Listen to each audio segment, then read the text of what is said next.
20-30 ವರ್ಷ ಅದೇ ಥರ ಬಾಳಿರೋದು. 20-30 ವರ್ಷಗಳದ್ದು ಅದು ಬ್ಲಾಕ್ ಆಗಿಬಿಟ್ಟಿದೆ ಹಾರ್ಟ್. ಅದೇ ನಮ್ಮ ಮಂಜುನಾಥ ಸ್ವಾಮಿ ಅವರಂತೂ ದೇವರೇ. ಮಂಜುನಾಥ ಬಿಟ್ಟರೆ ಅವರೇ. ನಮ್ಮ ಇವು ದೇವೇಗೌಡರು ಅಳಿಯ ಹಾರ್ಟ್ ಸ್ಪೆಷಲಿಸ್ಟ್, ಅವ್ರನ್ನ ತುಂಬ ಜನ ಹೊಗಳುತ್ತಾರೆ. ಅವರೇ ಮಂಜುನಾಥ ಸ್ವಾಮಿ ಬಿಟ್ಟರೆ ಎರಡನೇರು ಅವರೇ ಮಂಜುನಾಥ ಸ್ವಾಮಿ. ಒಲೆಗೆ ಉರಿ ಹಾಕಿದ್ರೆ ನೀರು ಪೈಪಲ್ಲಿ ಕೆಂಡ ಹೋಗುತ್ತಲ್ಲ, ಹೊಗೆ ಹೋಗುತ್ತಲ್ಲ, ಅದರಲ್ಲಿ ಕಿಟ್ಟ ಕಟ್ಟುತ್ತೆ, ಆ ಥರ ಕಟ್ಟುತ್ತೆ ಹಾರ್ಟಲ್ಲಿ. ಕಾಲಿನ ನರ ಎಲ್ಲ ಬ್ಲಾಕ್ ಆಗ್ತದೆ. ಹಾರ್ಟಲ್ಲಿ ಬ್ಲಾಕ್ ಆಗಲ್ಲ, ಜಾಸ್ತಿ ಆದರೆ ನಮ್ಮ ಮೈಯಲ್ಲೆಲ್ಲ ಬ್ಲಾಕ್ ಆಗ್ತಿದೆ. ಮೇಲೆ ಚರ್ಮ ಎಲ್ಲ ಕೊಳಿತಾ ಬರುತ್ತೆ. ಮೇಲೆ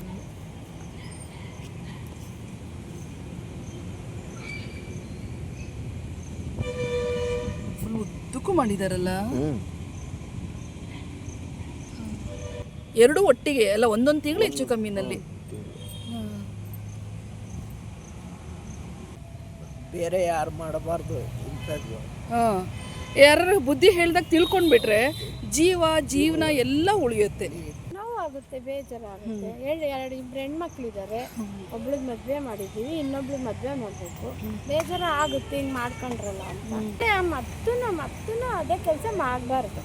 ಈ ಕಡೆ ಗಮನ ಬಿಟ್ಟರೆ ಇನ್ನೊಂದೆರಡು ವರ್ಷ ಬದುಕ್ಬೋದು. ಈಗಲೂ ಮಾಡ್ತಾರ ಅಣ್ಣ? ಈಗಲೂ ನಿಮ್ಮ ಅಪ್ಪನ ಮನೆಗೆ ತರ್ತೀಯಾ ಅನ್ನೋ ಥರ ಕೇಳ್ತಾರೆ. ಅಂದರೆ ಈಗ ನಿಮ್ಮ ಮೇಲೆ 3 ಜನ ಇದ್ದಾರೆ ಈಗ ನಿಮ್ಮ ಒಂದು ಆಶ್ರಯದಲ್ಲಿ ಎಲ್ಲ. ಎರಡೂ ಕಾಲು ಕಟ್ ಮಾಡಿದ್ದಾರಲ್ಲ ಸರ್? ಒಟ್ಟಿಗೆ ಕಟ್ ಮಾಡಿದ್ದ ಎರಡೂ ಕಾಲನ್ನ? 1 ತಿಂಗಳು ಡಿಫ್ರೆನ್ಸ್. 1 ತಿಂಗಳು ಡಿಫ್ರೆನ್ಸಲ್ಲಿ ಏನು ಪ್ರಾಬ್ಲಮ್ ಏನಾಯ್ತು ಸರ್ ನಿಮಗೆ? ಹಾರ್ಟ್ ಆಪರೇಷನ್ ಆಯಿತು. ಹಾಂ, ಅದಕ್ಕೆ ನರ ತೆಗೆದಿದ್ದು. ಕಾಲಿಂದ ನರ ತೆಗ್ದಿದ್ರಾ? ನರ ತೆಗೆದು ಹಾರ್ಟಿಗೆ ಹಾಕಿದ್ದು. ಹಾಂ, ಆಮೇಲೆ ಹಾರ್ಟ್ ಪ್ರಾಬ್ಲಮ್ ಆಯಿತು. ಆವಾಗ ಆಮೇಲೆ ಇದು ಕಾಲಿಂದ ನರ ತೆಗ್ಬಿಟ್ಟು ಹಾರ್ಟಿಗೆ ಹಾಕಿದ್ರು. ಆ ಹಾರ್ಟ್ ಅವಾಗ ಕಾಲು ವೀಕ್ ಬಂತಾ? ಆವಾಗ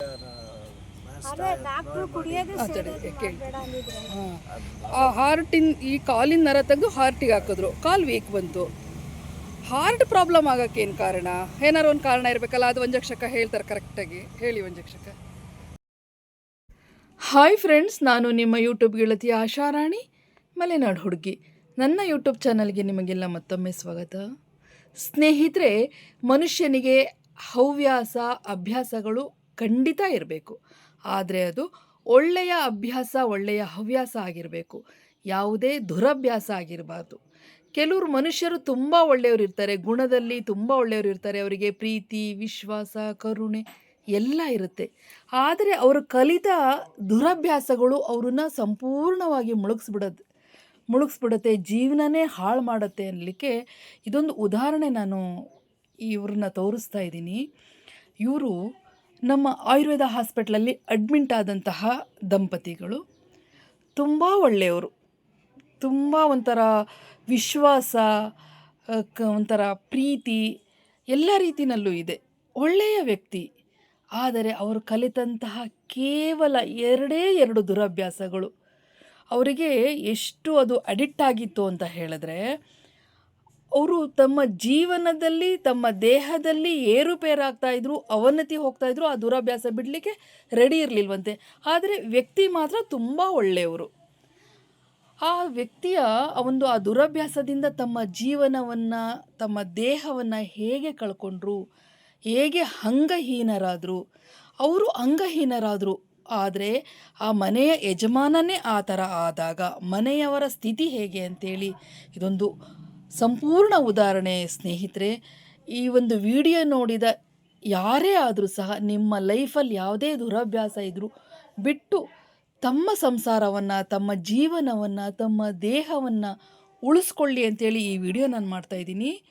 ಇದು ಅವರ ಅಪ್ಪಣೆಯ ಮೇರೆಗೆ, ಅವರ ಒಪ್ಪಿಗೆಯ ಮೇರೆಗೆ ಮಾಡ್ತಾ ಇರುವಂತಹ ವಿಡಿಯೋ. ನಾನು ಈ ವಿಡಿಯೋವನ್ನು ಮಾಡಿ ಪಬ್ಲಿಷ್ ಮಾಡ್ತಾ ಇರುವ ಉದ್ದೇಶ ಇಷ್ಟೇ. ಇದನ್ನು ನೋಡಿ, ಈ ವಿಡಿಯೋವನ್ನು ನೋಡಿ ಅಟ್ಲೀಸ್ಟ್ ಒಂದು 50ರಿಂದ 100 ಜನ ತಮ್ಮ ತಪ್ಪನ್ನು ಅರಿತುಕೊಂಡು, ತಮ್ಮ ಒಂದು ದುರಭ್ಯಾಸವನ್ನು ಬಿಟ್ಟು ತಮ್ಮ ಜೀವನವನ್ನು ರಕ್ಷಿಸಿಕೊಳ್ಳಿ, ತಮ್ಮ ದೇಹವನ್ನು ರಕ್ಷಿಸಿಕೊಂಡು ಅವರು ಸುಖಮಯ ಜೀವನವನ್ನು ನಡೆಸಲಿ ಅನ್ನುವ ಒಂದೇ ಉದ್ದೇಶದಿಂದ ಈ ವಿಡಿಯೋವನ್ನು ನಾನು ಮಾಡ್ತಾಯಿದ್ದೀನಿ.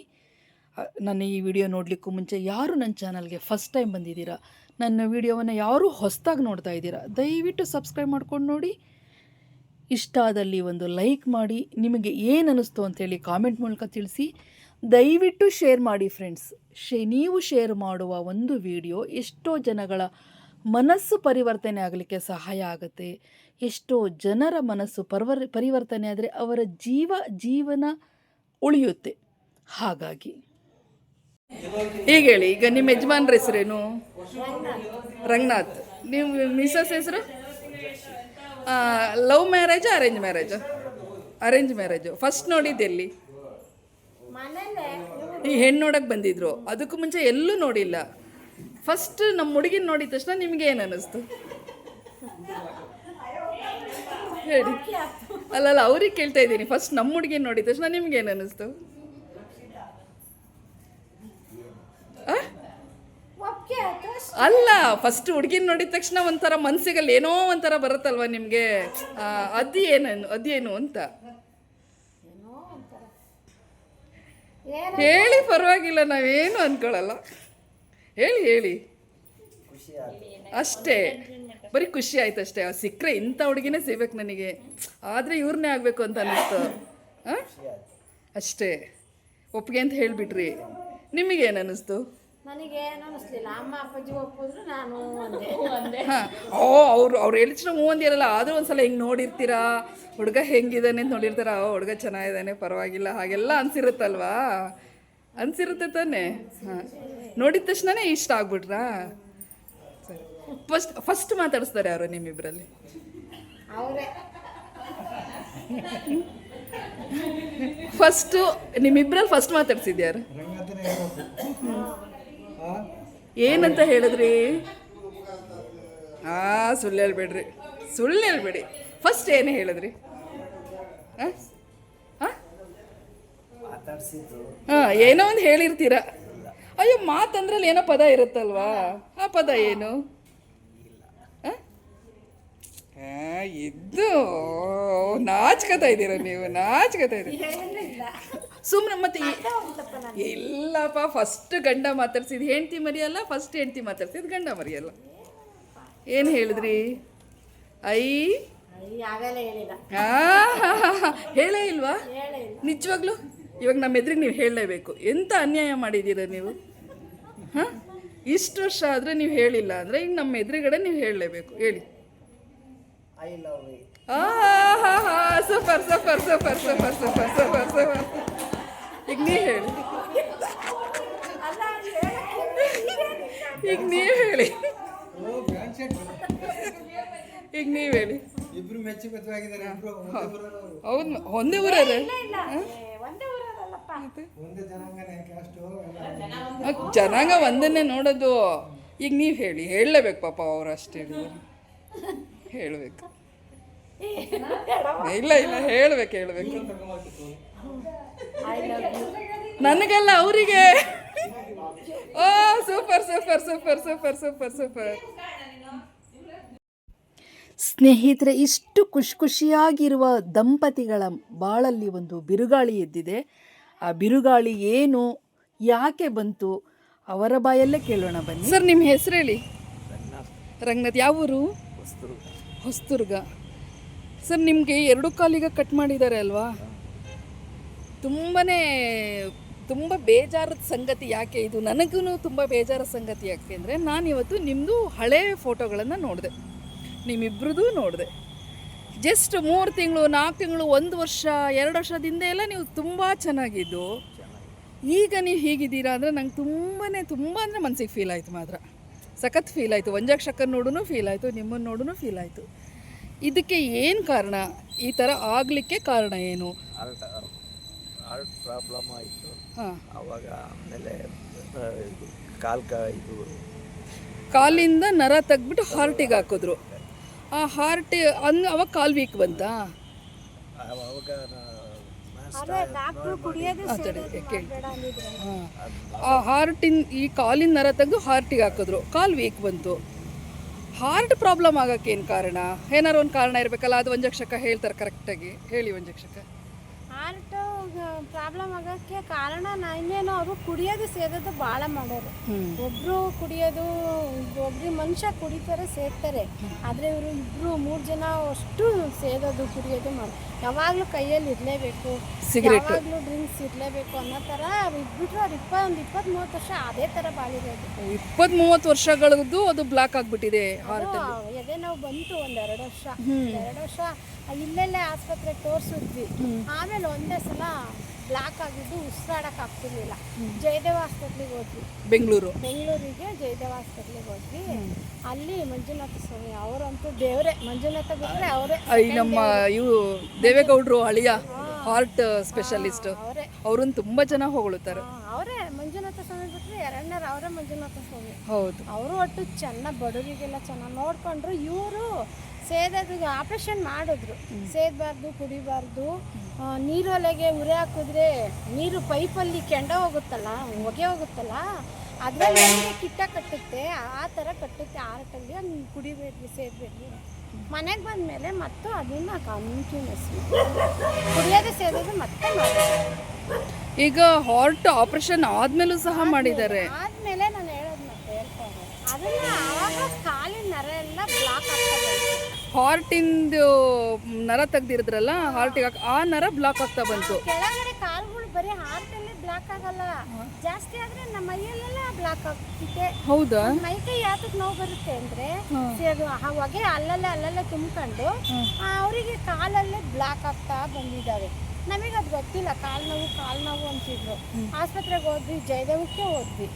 ಅಲ್ಲೆಲ್ಲ ನೋಡಿ ಆಪರೇಷನ್ ಮಾಡಬೇಕು ಅನ್ನೋಷ್ಟೊಳಗೆ ಕಾಲೆಲ್ಲ ಮತ್ತೆ ಮೇಲೆ ಚರ್ಮ ಎಲ್ಲ ಕೊಳಿತಾ ಬಂತು. ಮೇಲ್ ಚರ್ಮ ಒಳಗಡೆ ಬ್ಲಾಕ್ ಆದ್ರೆ ಮೇಲ್ ಚರ್ಮ ಕೊಳೆಯುತ್ತೆ. ಅದು ಏನಪ್ಪ ಅದು ಯಾಕೆ ಅಂತ ಗೊತ್ತಾಗಲಿಲ್ಲ. ಆಮೇಲೆ ಕಾಲು ಆಪರೇಷನ್ ಮಾಡಲೇಬೇಕು ಅಂತ ಆಯ್ತು. ಅದು ಒಳಗಡೆನೆ ನೀರಿತ್ತು. ವಿಕ್ಟೋರಿಯಾದಲ್ಲಿ ಕಾಲು ಅಂದ್ರೆ ಶುಗರ್ ಇತ್ತ ನಿಮ್ಗೆ? ಶುಗರ್ ಕಂಟ್ರೋಲ್ ಮಾಡ್ಕೋತಾ ಇದ್ರಾ? ಕಂಟ್ರೋಲ್ ಮಾಡ್ಕೊಂತಿದ್ವಿ. ಆಪರೇಷನ್ ಆದ್ಮೇಲೆ ಶುಗರ್ ಬಂತು. ಆಪರೇಷನ್ ಆದ್ಮೇಲೆ ಶುಗರ್ ಮೆಡಿಸಿನ್ ಪವರ್ಗೆ ಏನಾದ್ರು? ಇಲ್ಲ, ಅದೇ ಅಲ್ಲಿ ಹೋದ್ವಲ್ಲ ಅವಾಗ ಒಂಚೂರು ಹೆಚ್ಚು ಕಮ್ಮಿ. ರಕ್ತ ಬೇರೆ ಆಗ್ತಾರಲ್ಲ, ರಕ್ತ ಕೊಡ್ಸಿದ್ರೇನು? ಆದ್ರೆ ಅದರಿಂದ ಸರ್ ಆಪರೇಷನ್ ಮಾಡಿದ್ದು ತೋರಿಸಿ. ಆಪರೇಷನ್ ಮಾಡಿರೋದು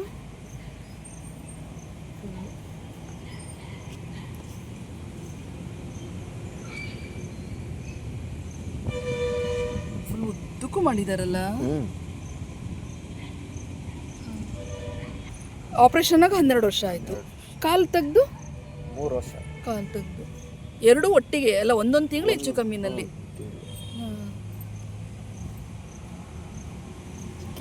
ಈಗ ನಿಮಗೆ ಏನು ಅನ್ನಿಸ್ತಾ ಇದೆ? ಅಲ್ಲ ಆಯಿತು, ಯಾಕೆಂದರೆ ಮನುಷ್ಯನ ಮನಸ್ಥಿತಿ ಇದೆಯಲ್ಲ, ಕಳ್ಕೊಂಡ್ಮೇಲೆ ಪಶ್ಚಾತ್ತಾಪ ಪಟ್ಟರೆ ಅದು ಫಸ್ಟಿನಂಗೆ ಆಗಲ್ಲ. ಇವಾಗ ನಿಜವಾಗ್ಲೂ ಅಂದರೆ ನೀವೊಬ್ಬರು ಒಂದು ಮಾದರಿ. ಈಗ ನೀವು ನಿಮ್ಮಂಥವ್ರು ಬೇರೆಯವ್ರು ಇರ್ತಾರೆ, ಅವರಿಗೆ ಒಂದು ಮಾದರಿ. ಈಗ ನೀವು ಅಂದರೆ ಕೆಲವರು ಅದೇ ಹಿಂಗೆ ಹೇಳಿದ್ರೆ, ಈಗ ಹೆಂಡ್ತಿಯವರಾಗಲಿ ಬೇರೆಯವರಾಗಲಿ ಹೇಳಿದ್ರೆ ವಾದ ಮಾಡ್ತಾ ಇರ್ತಾರೆ, ಮಾಡ್ತಿರ್ತಾರೆ. ಅದು ಅವ್ರಿಗೆ ಮಾಡ್ತಾರೆ, ಹಂಗಾಗಿದೆಯಾ, ಇವ್ರಿಗೆ ಹಿಂಗಾಗಿದೆಯಾ, ಅದೆಲ್ಲ ಸುಮ್ಮನೆ ನೀನು ಅಡ್ಡಡ್ಡ ಏನೇನೋ ಹೇಳ್ತೀಯಾ, ಈ ಥರ ಎಲ್ಲ ಬರ್ತಾ ಇರುತ್ತೆ ಕೆಲವ್ರ ಮನೆ. ಅವಾಗ ಹಿಂಗೆ ಆದಾಗ ನೀವೇನು ಹೇಳ್ತೀರಾ ಸರ್ ಆ ಥರದವ್ರಿಗೆ? ನೀವು ಬೇರೆ ಯಾರು ಮಾಡಬಾರ್ದು ಇಂಥದ್ದು. ಯಾರು ಬುದ್ಧಿ ಹೇಳ್ದಾಗ ತಿಳ್ಕೊಂಡ್ಬಿಟ್ರೆ ಜೀವನ ಎಲ್ಲ ಉಳಿಯುತ್ತೆ. ಆಮೇಲೆ ಕಳ್ಕೊಂಡ್ಮೇಲೆ ಎಷ್ಟೇ ಪಶ್ಚಾತ್ತಾಪ ಪಟ್ಟರು. ಸರ್ ಇವಾಗ ನಾನು ತಪ್ಪು ಅಂತ ಹೇಳ್ತಾ ಇಲ್ಲ, ನೀವು ಕೂತಿದ್ದೀರಾ, ನಿಮ್ಮ ಜೊತೆಗೆ ನಿಮ್ಮ ಮನೆಯವರಿಗೆ ಎಷ್ಟು ಕಷ್ಟ. ಯಾಕೆಂದರೆ ಸುಮ್ಮನೆ ಏನೋ ಒಂದು ಸಣ್ಣ ಮಕ್ಕಳನ್ನ ಎತ್ಕೊಂಡೋಗಿ ಆ ಥರ ಆಗಲ್ಲ. ಪ್ರತಿಯೊಂದು ನಿಮ್ಮನ್ನು ನೋಡ್ಕೊಳ್ಬೇಕು ಅವರು ಅಂದಾಗ. ನೋಡ್ಕೊಂಡಿದ್ದಾರೆ, ಅದು ಗ್ರೇಟ್. ವಂಜಾಕ್ ಸೆಕೆಂಡ್ ಬಗ್ಗೆ ನನಗೆ ನಿಜವಾಗ್ಲೂ ಅದು ಅಪ್ರಿಷಿಯೇಟ್ ಇದೆ. ಬಟ್ಟು ಅವರಿಗೂ ಎಷ್ಟು ನೋವಾಗತ್ತೆ ಅಲ್ವಾ? ಅಂದರೆ ಇವಾಗ ನೀವಿಲ್ಲ ಈಗ ಆಯುರ್ವೇದ ಹಾಸ್ಪಿಟ್ಲಿಗೆ ಬಂದಿರೋದು, ಈಗ ಕಾಲು ಕಟ್ಟಾಗಿರೋದ್ರಿಂದ ಕೈಯಲ್ಲೇ ನೀವು ವರ್ಕ್ ಮಾಡ್ತಾ ಇದ್ದೀರಾ. ಅಂದರೆ ಕೈ ನೋವು ಬಂದಿದೆ, ಕೈಯಲ್ಲೇ ವರ್ಕ್ ಮಾಡಿ ಅಂದರೆ ವೆಯ್ಟ್ ನೀವು ಕೈ ಮೇಲೆ ಹಾಕ್ತಿದ್ದೀರಾ. ನಾವು ಕಾಲಲ್ಲಿ ಹಾಕೋ ವೆಯ್ಟೆಲ್ಲ ನೀವು ಕೈ ಮೇಲೆ ಹಾಕ್ತಿರೋದ್ರಿಂದ ನೋವು ಬಂದಿದೆ, ಅದಕ್ಕೆ ಟ್ರೀಟ್ಮೆಂಟ್ ತೊಗೊಳಕ್ಕೆ ಬಂದಿದ್ದೀರಾ. ಒಂದು ಶಿಕ್ಷಕ ನೀವೇನು ಹೇಳ್ತೀರಾ? ತಾಯಿ ಬಗ್ಗೆ ಅವ್ರ ಬಗ್ಗೆ ಅಂದರೆ ಇವಾಗ ಅವಾಗ ಎಷ್ಟು ಹೇಳಿದ್ರು ಕೇಳಲಿಲ್ಲ, ಈಗ ಹಿಂಗಾಯ್ತು, ನೀವೇನು ಹೇಳ್ತೀರಾ? ನೋವು ಆಗುತ್ತೆ, ಬೇಜಾರಾಗುತ್ತೆ. ಇಬ್ರು ಹೆಣ್ಮಕ್ಳಿದ್ದಾರೆ, ಒಬ್ಳಿಗೆ ಮದುವೆ ಮಾಡಿದ್ದೀವಿ, ಇನ್ನೊಬ್ಳು ಮದುವೆ ಮಾಡಬೇಕು. ಬೇಜಾರ ಆಗುತ್ತೆ ಹಿಂಗೆ ಮಾಡ್ಕೊಂಡ್ರಲ್ಲ ಅಂತ. ಅದ್ರ ಮೇಲೆ ಇನ್ನೇ ಏನು ಮಾಡೋಕ್ಕಾಗುತ್ತೆ. ಆದರೆ ಮತ್ತೂ ಅದೇ ಕೆಲಸ ಮಾಡಬಾರ್ದು. ಹೌದು, ಸೇದಬಾರ್ದು, ಕುಡಿಬಾರ್ದು. ಅದ್ರ ಕಡೆ ಗಮನ ಬಿಟ್ಟರೆ ಇನ್ನೊಂದೆರಡು ವರ್ಷ ಬದುಕ್ಬೋದು. ಈಗಲೂ ಮಾಡ್ತಾರೆ ಅಣ್ಣ. ಈಗಲೂ ನಿಮ್ಮ ಅಪ್ಪನ ಮನೆಗೆ ತರ್ತೀಯಾ ಅನ್ನೋ ಥರ ಕೇಳ್ತಾರೆ. ಅಣ್ಣ ಈಗಲಾದರೂ ಬಿಡೋಣ. ಯಾಕೆ ಅಂದರೆ ಇವಾಗ ಅವರು ಸಾಕಷ್ಟು ನೊಂದಿದ್ದಾರೆ ಮತ್ತು ಅವ್ರಿಗೆ ನೋವು ಮೇಲೆ ನೋವಾಗುತ್ತೆ. ಈಗ ಇಲ್ಲಿಂದ ಹೋದ್ಮೇಲೆ ಮತ್ತೆ ಕೊಡ್ತೀನಿ ಕೇಳಿದ್ರೆ ಮಾತ್ರ ನನಗೆ ಪ್ರಾಮಿಸ್ ಮಾಡಿ ಇನ್ಮೇಲೆ ಯಾವತ್ತೂ ನಾನು ಕುಡಿಯಲ್ಲ, ಸಿಗರೇಟ್ ಸೇದಲ್ಲ ಕಣಮ್ಮ. ಹಾಂ, ಗಾಡ್ ಪ್ರಾಮಿಸ್. ಇದನ್ನು ನಡೆಸಬೇಕು. ದೇವರಾಣೆಗೂ ನಡೆಸ್ತೀನಿ. ಯಾಕೆಂದರೆ ಈಗ ನಿಮ್ಮ ಮೇಲೆ 3 ಜನ ಇದ್ದಾರೆ ಈಗ ನಿಮ್ಮ ಒಂದು ಆಶ್ರಯದಲ್ಲಿ ಎಲ್ಲ. 2 ಹೆಣ್ಮಕ್ಳು, ಮನೆಯವರು, ಆಯಿತಾ? ಇದೇ ಲಾಸ್ಟ್. ಅಂದರೆ ಏನು ಇವಾಗ ಹೋಯ್ತಲ್ಲ, ಅದು ಲಾಸ್ಟ್ ಮುಗ್ದೋಯ್ತು. ಇನ್ನು ಯಾವತ್ತು ನಿಮಗೆ ಆ ಥರ ಮನಸ್ಸು ಬಂತು ಅಂದರೆ ಒಂದು ಚಾಕ್ಲೇಟ್ ಬಾಯ್ ಹಾಕೊಂಬಿಡಿ. ಶುಗರ್ ಇರೋದ್ರಿಂದ ಅದು ಬೇಡ ಅಲ್ಲ. ಬೇರೆ ಏನಾದ್ರು ಬೇರೆ ಕಡೆ ಗಮನ ಹರಿಸಿ, ಯಾರ ಜೊತೆನಾದ್ರು ಮಾತಾಡಿ, ತಮಾಷೆ ಮಾಡಿ, ನಗಾಡಿ, ಟಿ ವಿ ನೋಡಿ, ಅದನ್ನು ಬಿಡ್ತಾ ಬಂದುಬಿಡಿ. ಸರಿ ಆಯಿತು. ಈಗ ಅಂದರೆ ಈಗ ಅರ್ಧ ಜೀವನ ಅದು ಕಟ್ ಮಾಡಿದೆ, ಇನ್ನೂ ಉಳಿದಿರೋ ಅರ್ಧ ಜೀವನನಾದರೂ ನೀವು ಚೆನ್ನಾಗಿರ್ಬೇಕಲ್ಲ. ನೀವೇನು ತುಂಬ ವಯಸ್ಸಾಗಿದ್ದವ್ರು ಅಂತ ಅಲ್ಲ, ಬಿಡೋ ವಯಸ್ಸಾಗಿದೆ ನಿನ್ನ ಎಷ್ಟು ವರ್ಷ ಅನ್ನಂಗಿಲ್ಲ. ಇನ್ನೂ ವಯಸ್ಸು ಇರೋವಂಥವ್ರು ನೀವು ಅಂದಾಗ ಇನ್ನೂ ನಿಮಗೆ ತುಂಬಾ ಜವಾಬ್ದಾರಿ ಎಲ್ಲ ಇದೆ ಅಣ್ಣ. ಪ್ರಾಮಿಸ್ ಅಲ್ಲ? ಇನ್ಯಾವತ್ತು ಹಾಂ, ನಿಮಗೆ ಹಾಗೇನಾದರೂ ಸೇದಬೇಕು ಹಂಗಂದಾಗ ಎಲಡಿಕೆ ಬೇಕಾದ್ರೆ ಹಾಕಿ, ಹೊಗೆ ಸೊಪ್ಪಲ್ಲ, ಬರೀ ಎಲಡಿಕೆ. ಅದನ್ನು ಮಾತ್ರ ಹಾಕ್ತಾ ಬಂದರೆ ಆ ಗಮನ ಆ ಕಡೆ ಹೋಗುತ್ತೆ. ನಿಮಗೆ ತುಂಬ ಬೇಜಾರಾದಾಗ ನನಗೆ ಫೋನ್ ಮಾಡಿ, ನಾನು ಸ್ವಲ್ಪ ಚೆನ್ನಾಗಿ ಮಾತಾಡಿಸಿ ನಗಾಡಿಸ್ಬಿಡ್ತೀನಿ, ಆಯಿತಾ? ತುಂಬ ಥ್ಯಾಂಕ್ಸ್. ನನಗೆ ನೀವು ಇನ್ಫಾರ್ಮೇಷನ್ ಕೊಟ್ರಲ್ಲ, ತುಂಬ ಥ್ಯಾಂಕ್ಸ್. ಯಾಕೆಂದರೆ ನಿಮ್ಮಂಥವರು ಲಕ್ಷ ಜನ, ಕೋಟಿ ಜನ ಪ್ರಪಂಚದಲ್ಲಿದ್ದಾರೆ. ಅಟ್ಲೀಸ್ಟ್ ನಿಮ್ಮಿಂದ ಎಲ್ಲರಿಗೂ ಮಾದರಿ ಆಗಲಿ. ಹಾಂ, ಹೌದು. ಅಟ್ಲೀಸ್ಟ್ ನಿಮ್ಮಿಂದ ಒಂದು ಕಡಿಮೆ ಅಂದರೆ ಒಂದು 50ರಿಂದ 100 ಜನ ಸರಿಯಾದರು ಅಂದರೆ ಆ ಪುಣ್ಯ ನಿಮಗೆ ಬರುತ್ತೆ ಅಲ್ವಾ? ತುಂಬ ಥ್ಯಾಂಕ್ಸ್. ಸ್ನೇಹಿತರೆ, ನನ್ನ ಈ ವಿಡಿಯೋದ ಉದ್ದೇಶ, ಈ ವಿಡಿಯೋ ನೋಡಿದ ಅಟ್ಲೀಸ್ಟ್ ಒಂದು ಸ್ವಲ್ಪ ಜನನಾದರೂ ಎಚ್ಚೆತ್ಕೊಂಡು ತಮ್ಮ ಜೀವನವನ್ನು ಉಳಿಸ್ಕೊಳ್ಳಿ ಅಂತ ಹೇಳಿ ನನ್ನ ವಿಡಿಯೋ ನೋಡಿದ ನಿಮ್ಮೆಲ್ಲರಿಗೂ ತುಂಬ ಥ್ಯಾಂಕ್ಸ್. ಲೈಕ್, ಕಾಮೆಂಟ್, ಶೇರ್ ಮಾಡಿ ಪ್ಲೀಸ್.